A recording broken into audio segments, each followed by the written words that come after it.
This is the IELTS listening test. You will hear a number of different recordings, and you will have to answer questions on what you hear.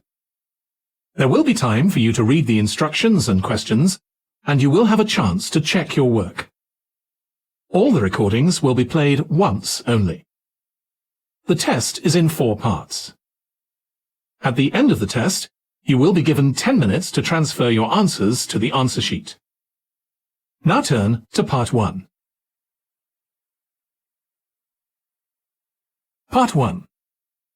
You will hear a representative from a train company talking to a woman about her train journey. First, you have some time to look at questions 1 to 6.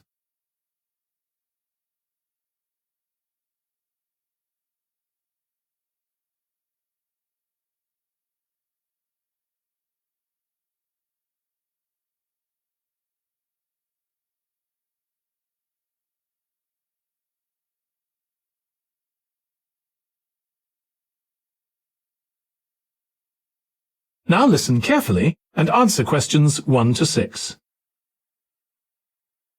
Hello, do you mind if I ask you some questions about your journey today? We're doing a customer satisfaction survey. Yes, OK. I've got about 10 minutes before my train home leaves. I'm on a day trip. Great, thank you. So, first of all, could you tell me your name? It's Sophie Bird. Thank you. And would you mind telling me what you do? I'm a journalist. Oh, really? That must be interesting. Yes, it is. So, was the reason for your visit here today work? Actually, it's my day off.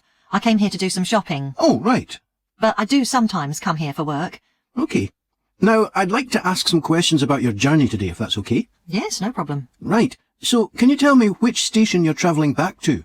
Stormforth, where I live. Can I just check the spelling? Staunfirth? That's right. Mm-hmm. And you travelled from there this morning? Yes. OK, good. Next, can I ask what kind of ticket you bought? I assume it wasn't a season ticket, as you don't travel every day. That's right. No, I just got a normal return ticket. I don't have a rail card, so I didn't get any discount. I keep meaning to get one because it's a lot cheaper. Yes, you'd have saved 20% on your ticket today. Oh. So you paid the full price for your ticket? I paid £23.70. OK. Do you think that's good value for money? Not really. I think it's too much for a journey that only takes 45 minutes. Yes, that's one of the main complaints we get.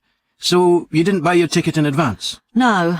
I know it's cheaper if you buy a week in advance, but I didn't know I was coming then. I know. You can't always plan ahead. So, did you buy it this morning? No, it was yesterday. Right. And do you usually buy your tickets at the station? Well, I do usually, but the ticket office closes early, and I hate using ticket machines. I think ticket offices should be open for longer hours. There's always a queue for the machines, and they're often out of order. A lot of customers are saying the same thing. So, to answer your question, I got an e-ticket online. Before you hear the rest of the conversation, you have some time to look at questions 7 to 10.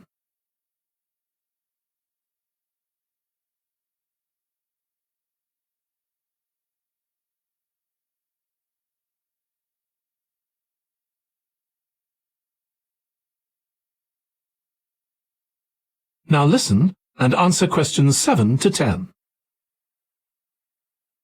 OK, thank you. Now, I'd like to ask you about your satisfaction with your journey. So what would you say you were most satisfied with today? Well, I like the Wi-Fi on the train. It's improved a lot. It makes it easier for me to work if I want to. That's the first time today anyone's mentioned that. Oh. It's good to get some positive feedback on that. And is there anything you weren't satisfied with? Well, normally the trains run on time and are pretty reliable, but today there was a delay. The train was about 15 minutes behind schedule. OK, I'll put that down. Now, I'd also like to ask about the facilities at the station. You've probably noticed that the whole station's been upgraded. What are you most satisfied with? I think the best thing is that they've improved the amount of information about train times, etc. that's given to passengers. It's much clearer. Before, there was only one board, and I couldn't always see it properly, which was frustrating. That's good. And is there anything you're not satisfied with? Let's see. I think things have generally improved a lot. The trains are much more modern, and I like the new cafe. But one thing is that there aren't enough places to sit down, especially on the platforms. OK. So I'll put seating down, shall I, as the thing you're least satisfied with? Yes, OK. Can I ask your opinion about some of the other facilities? We'd like feedback on whether people are satisfied, dissatisfied, or neither satisfied nor dissatisfied. OK. What about the parking at the station? Well, to be honest, I don't really have an opinion, as I never use it. So neither satisfied nor dissatisfied for that, then? Yes, I suppose so. OK, and what about the... That is the end of Part 1. You now have 1 minute to check your answers to Part 1. Part 2. You will hear the chair of a committee on park facilities addressing her local town council about changes that have been made to the park. First, you have some time to look at questions 11 to 16.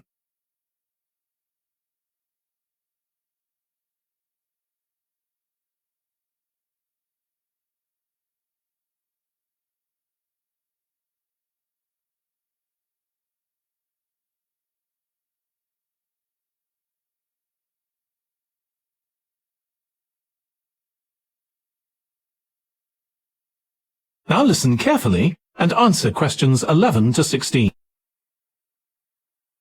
As chair of the Town Council Subcommittee on Park Facilities, I'd like to bring you up to date on some of the changes that have been made recently to the Croft Valley Park. So if you could just take a look at the map I handed out, let's begin with a general overview. So, the basic arrangement of the park hasn't changed.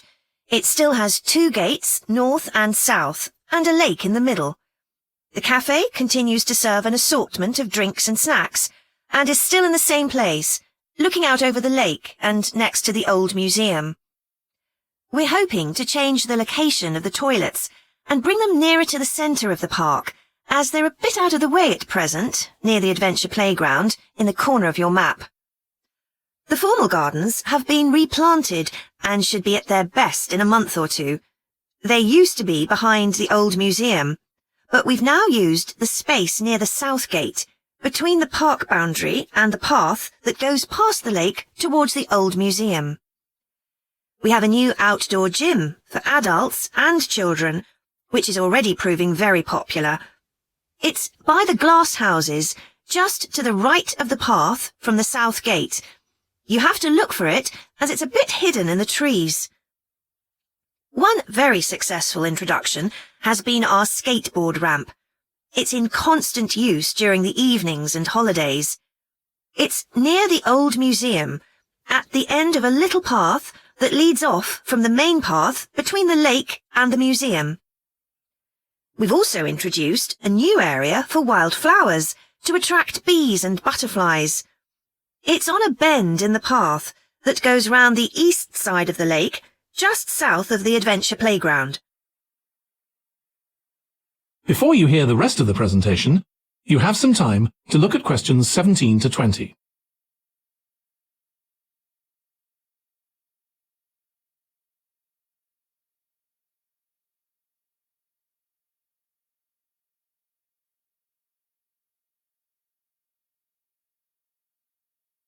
Now listen and answer questions 17 to 20.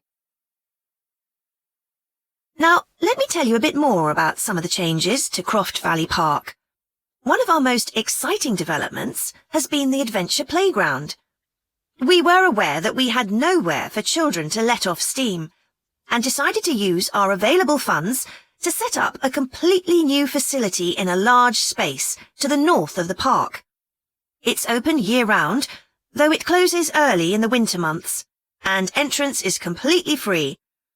Children can choose whatever activities they want to do, irrespective of their age. But we do ask adults not to leave them on their own there. There are plenty of seats where parents can relax and keep an eye on their children at the same time. Lastly, the glass houses. A huge amount of work has been done on them to repair the damage following the disastrous fire that recently destroyed their western side. Over £80,000 was spent on replacing the glass walls and the metal supports, as well as the plants that had been destroyed, although, unfortunately, the collection of tropical palm trees has proved too expensive to replace up to now. At present, the glass houses are open from 10 a.m. to 3 p.m. Mondays to Thursdays, and it's hoped to extend this to the weekends soon. We're grateful to all those who helped us by contributing their time and money to this achievement. The gardens have really been a... That is the end of Part 2. You now have 30 seconds to check your answers to Part 2.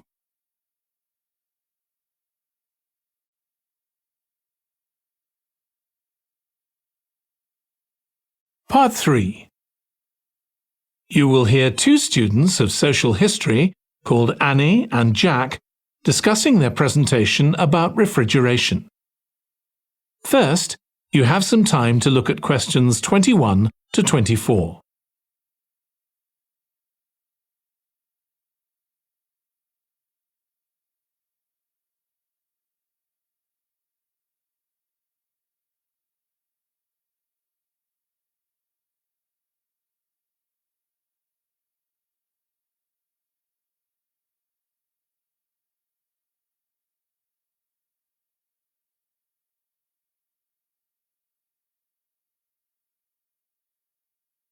Now listen carefully and answer questions 21 to 24.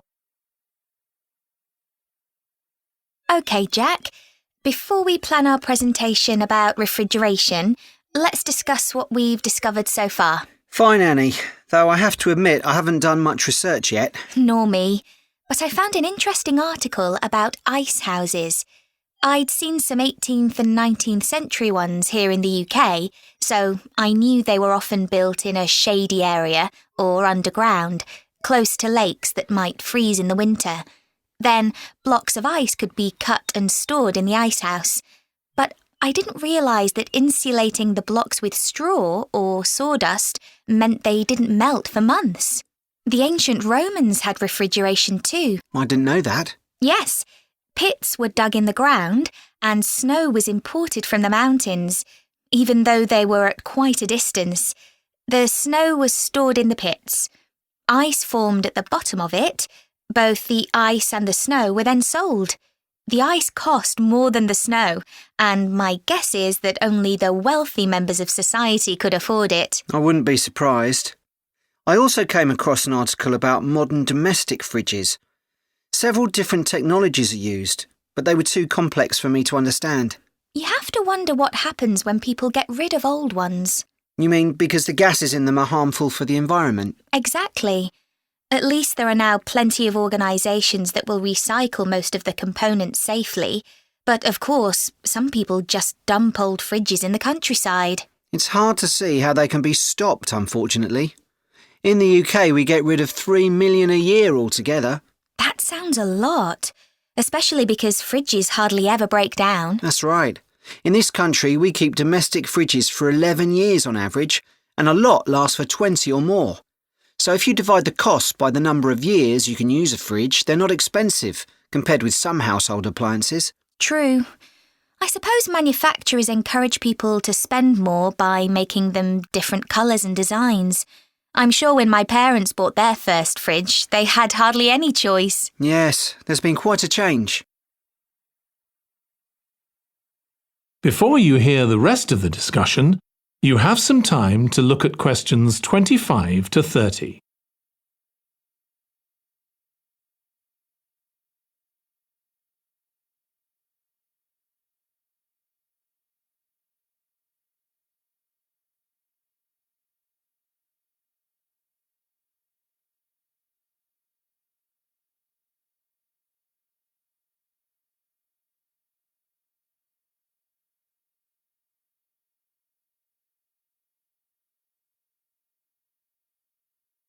Now listen and answer questions 25 to 30.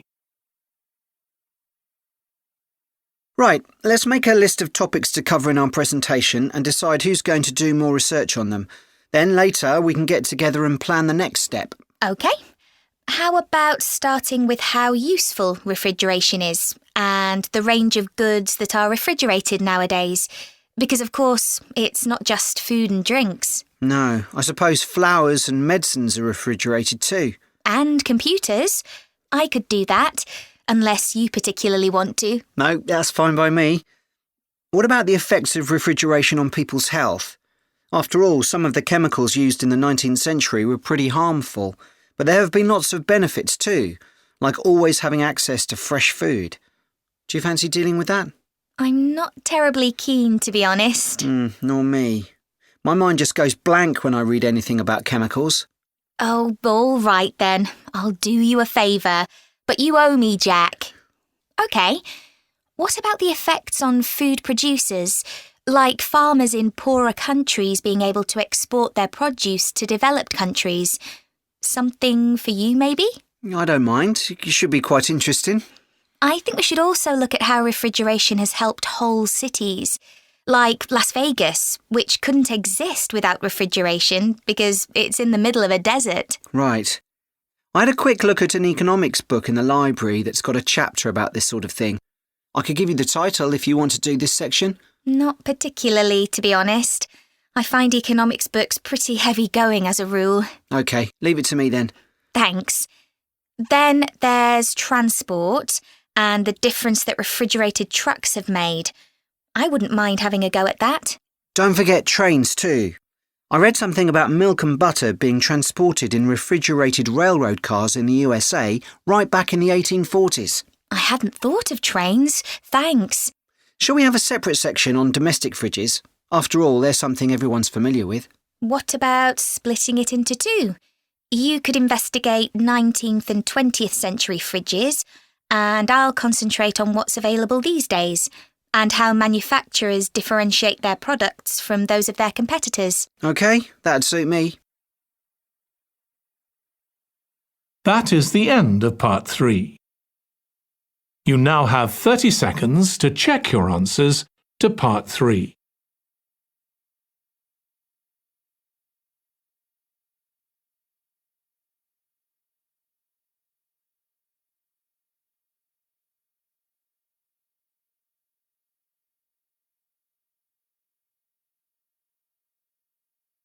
Part 4.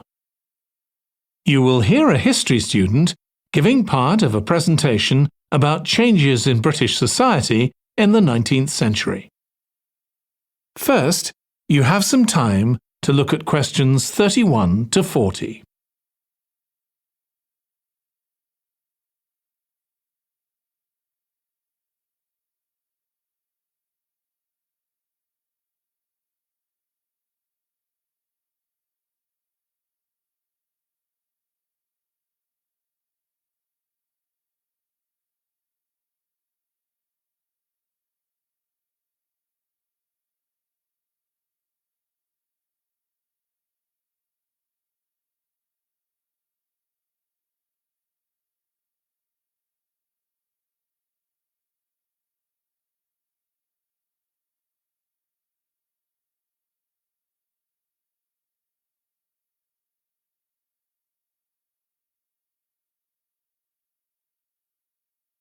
Now listen carefully and answer questions 31 to 40. Hi everyone. In this session, I'll be presenting my research about the social history of Britain during the Industrial Revolution. I particularly looked at how ordinary lives were affected by changes that happened at that time. This was a time that saw the beginning of a new phenomenon, consumerism, where buying and selling goods became a major part of ordinary people's lives. In fact, it was in the 19th century that the quantity and quality of people's possessions was used as an indication of the wealth of the country. Before this, the vast majority of people had very few possessions, but all that was changed by the Industrial Revolution.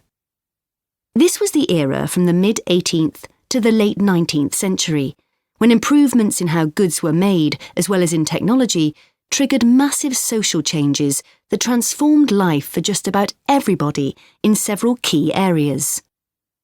First, let's look at manufacturing. When it comes to manufacturing, we tend to think of the Industrial Revolution in images of steam engines and coal. And it's true that the Industrial Revolution couldn't have taken place at all if it weren't for these new sources of power. They marked an important shift away from the traditional watermills and windmills that had dominated before this. The most advanced industry for much of the 19th century was textiles. This meant that fashionable fabrics and lace and ribbons were made available to everyone. Before the Industrial Revolution, most people made goods to sell in small workshops, often in their own homes. But enormous new machines were now being created that could produce the goods faster and on a larger scale, and these required a lot more space. So large factories were built, replacing the workshops and forcing workers to travel to work. In fact, large numbers of people migrated from villages into towns as a result.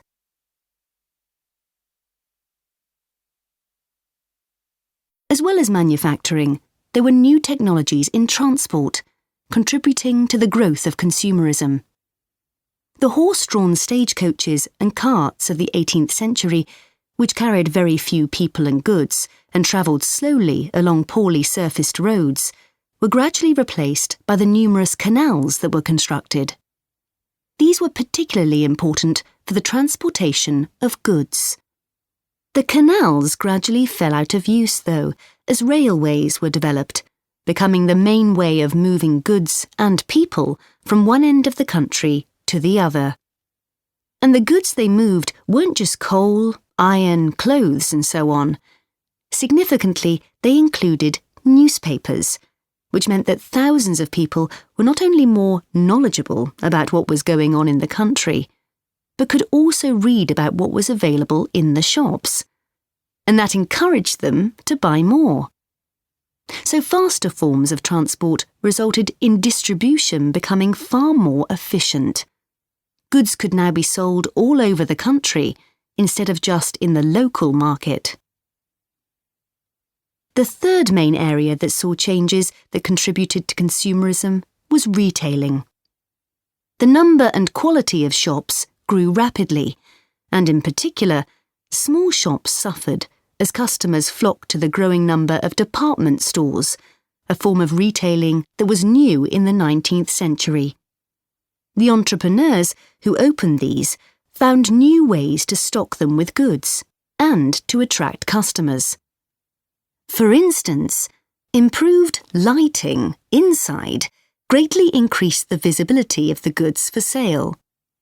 Another development that made goods more visible from outside resulted from the use of plate glass, which made it possible for windows to be much larger than previously. New ways of promoting goods were introduced too.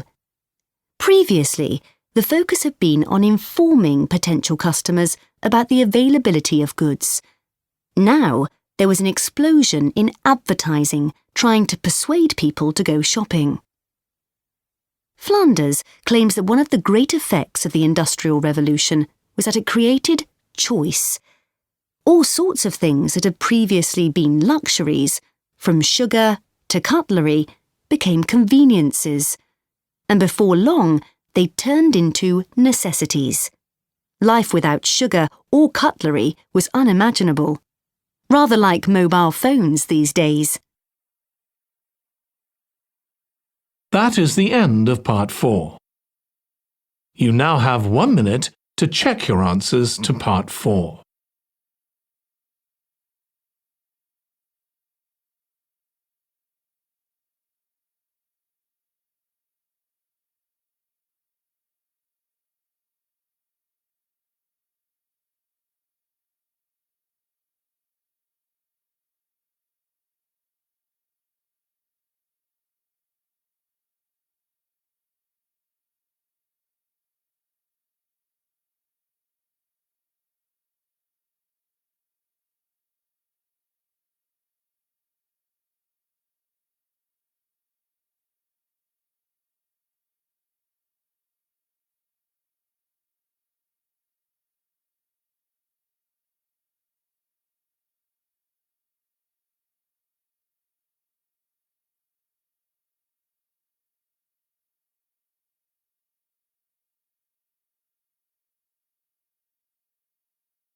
That is the end of the listening test.